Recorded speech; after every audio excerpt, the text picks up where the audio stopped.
Hey Boxers, thank you so much for signing up to the second official Buildbox Game Jam.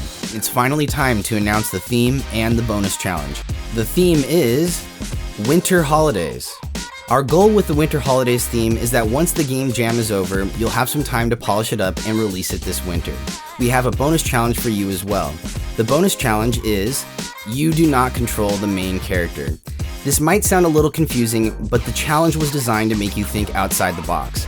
A good example of this type of gameplay is the game Rise Up that was at the top of the App Store for a while. Now, keep in mind that the bonus challenge is completely optional, but we need you all to abide by the theme. Please don't forget to check out the grading rubric as well as the rules and guidelines. We will include all the links in the description of this video. Submission closes at exactly 11:59 p.m. Pacific Standard Time on November 24th. Late submissions will not be accepted. If you're posting on social media, make sure to use the hashtag BuildboxGameJam. We are so excited to see the games you all make, and we'll be announcing the winner a few days after the game jam is over. We will be watching itch.io and the forums to answer questions you might have, so do not hesitate to ask. Thank you so much for being a part of this wonderful community and for being the pioneers of the no-code movement. Good luck to you all, and as always, keep on boxing.